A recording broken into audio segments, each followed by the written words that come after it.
Hey everyone, I'm Jim. This is the whole Bible, the show where we make our way through, you guessed it, the whole Bible. We're up to Genesis chapters 21 through 23. We've covered a good amount of Genesis so far. We just finished our Abraham arc, and now we are entering, you guessed it, Isaac. Well, maybe you guessed it if you knew Abraham's son. One of his sons. Let's go back to that video if you need to catch up on his other son. Okay, we're into Isaac. Now, Isaac falls into the line of this 4 kind of generations of stories we see filling up most of the book of Genesis: Abraham, Isaac, Jacob, and Joseph. We are here in part 2 of this with Isaac, and this is actually going to be Isaac part 1. We'll have the second half of Isaac's arc in the next video. So let's look at the 3 chapters in this little section and what they're all about so we can get a sense of what's going on in this part of the Bible. All right, so we have Genesis chapter 21. I would call this promise and pain. Isaac is born. Hooray, the promised son, the one they've been waiting for. Abraham and Sarah, really, really old, promised they'd have a son. That was the last video, the strangers who came to visit, and Sarah was laughing and behind the tent because she's like, I'm so old, I can't have a baby. So they named the baby Isaac, which means laughter. So this kid literally brings laughter and fulfillment to Sarah, even as Hagar and Ishmael, remember them, the other kid in Abraham's life, are cast out into the wilderness. Again, we keep having these cycles of the same story repeating itself. Cyclical storytelling. Remember that? This isn't cyclical history. This is cyclical storytelling. And here again, God meets Hagar, sustaining her and her child, proving that divine blessing extends beyond human boundaries. This is Abraham, who's supposed to be blessed to be a blessing, and he's pushing out his kid and his baby mama. What? We often cast Abraham as the hero who can do no wrong, but he's got a lot of mistakes in this. So really, Isaac's first moment is really the other half-brother getting pushed out of the picture. Then we got chapter 22. Call this one Test and Transformation. All right, this is the one that we often think of when we think of Abraham and Isaac. This is the story, the moment. Abraham has this harrowing command to sacrifice Isaac, this kid of his who's supposed to be the lineage forever, blessed to be a blessing, as many as the stars in the sky and the sand on the seashore. You're going to have that many descendants, and it all comes through the one kid that God is telling you to sacrifice. This does not seem very logical. So they go on their way. You've probably heard versions of this story before. They're all with some other people from their group together, servants and whatnot, and then Abraham and Isaac go by themselves up the mountain, and just as Abraham's about to do the thing, an angel steps in and stops him. So God interrupts this violence, revealing that divine faithfulness abolishes, not demands, sacrifice. At least that's one way of interpreting it, that, hooray, it was all just a trick, a test. Would you really go through with it? I don't know why Abraham goes through with it. Why doesn't Abraham question this? I have so many questions about this particular chapter. It was just a couple chapters ago that Abraham was going toe-to-toe with God over Sodom and how many righteous people need to live there. Basically, please don't kill my nephew. And God intervened and saved at least Abraham's family in Sodom. But now when it comes to go kill your son, he's like, all right, whatever you say, God. What? Where's the energy from that chapter? We need some of that here when it comes to caring for kids. Any kids, especially your own kids. Well, and more on this in a little bit. I have a bonus about this chapter that we'll touch on a little bit later. But that's chapter 22. Test, transformation. It's this big moment. I can't imagine what the walk back home would have been like and what Isaac might have told his mom. Whew. I mean, I have 2 boys, and I know that there can be times when it's like a, hey, don't tell your mom that just happened kind of a moment. But I can't imagine this moment between Abraham and Isaac and what the fallout would be. There you go, chapter 22. All right, chapter 23, let's take a look at one more. Hospitality, loss, and legacy. So this is where Sarah dies. We've been following the patriarchs of this story because that's often how the text gives us the story. But Sarah has been along for this whole ride with Abraham. Sarah went too. It wasn't just Abraham who went back in Genesis 12. It was also Sarah.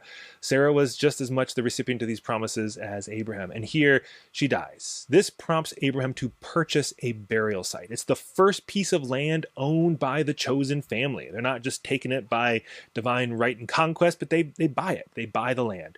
And it's this quiet act of mourning and justice that the promise begins to take tangible form. It's no longer just, someday you'll have the land that I promise you, says God to Abraham, but it's, you've got something right here and now. You've purchased this plot of land to bury your wife, the matriarch to this whole lineage and this whole story. So yeah, there's some hospitality in having a space. There's loss in the death of a wife and a mother.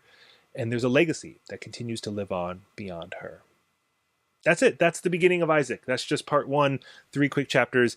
We got some more coming in the next video. But let's hear these 3 chapters again in Bible in a Minute form. So here we're going to have 3 fantastic retellings.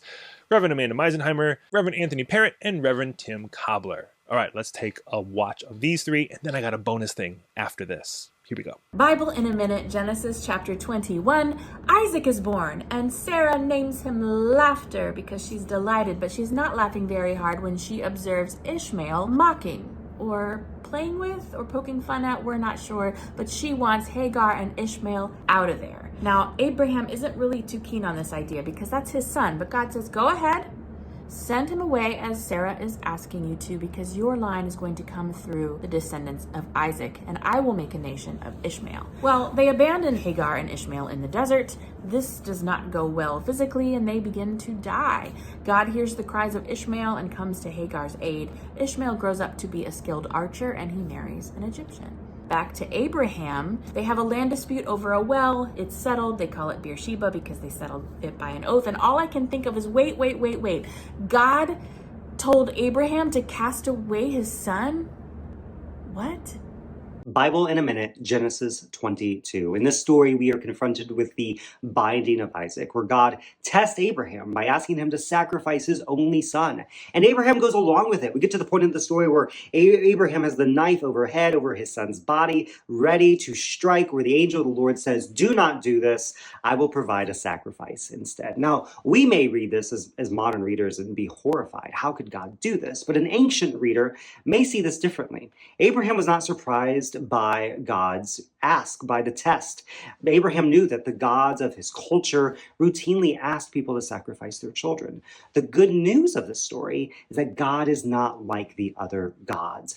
God does not ask you to sacrifice your child, will stop you from sacrificing your children, and in fact will provide another way forward. This is good news, that God is not one who requires sacrifice, but is a God of mercy. Bible in a Minute. Genesis chapter 23.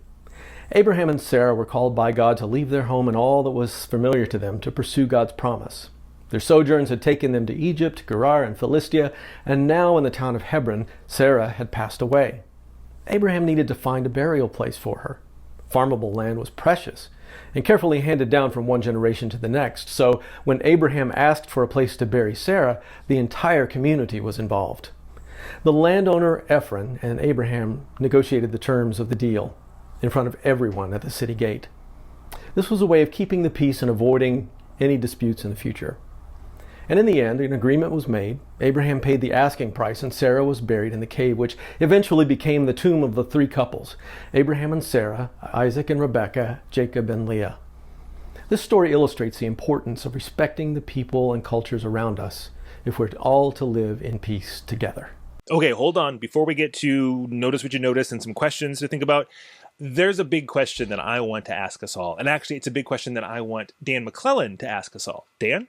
Did Abraham actually sacrifice his son Isaac in the earliest versions of the story that we find in Genesis 22?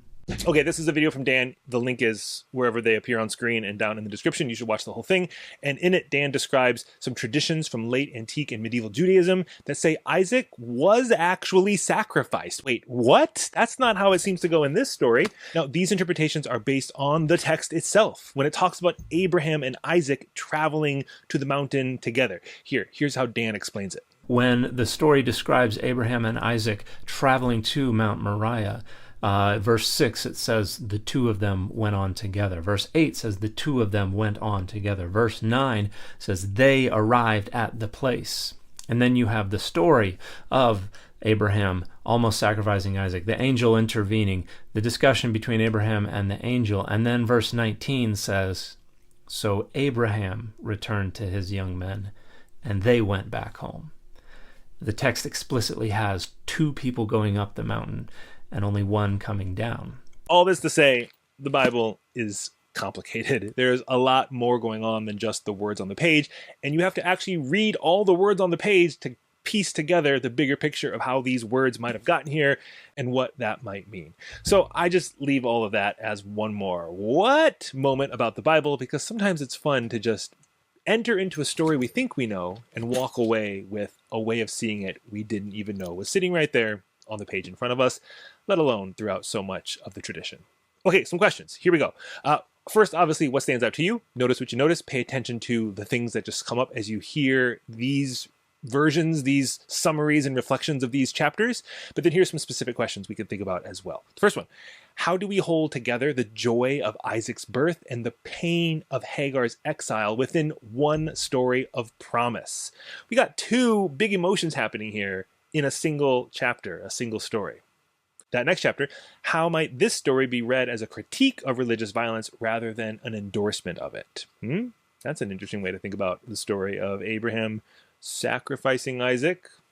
I say it that way because did he? Didn't he? I don't know anymore. Okay, one more. What is the significance of Abraham purchasing land legally rather than claiming it through divine right or conquest? A lot of people just take stuff because they say it was their God-given right to have whatever land they put their flag into. But is that really the best way to do anything? All right, there you go. Questions to think about, few chapters. We'll be back next week with Genesis 24 through 26, 3 more chapters for Isaac part 2. Until then, enjoy reading the Bible, and I'll talk to you next week. Bye.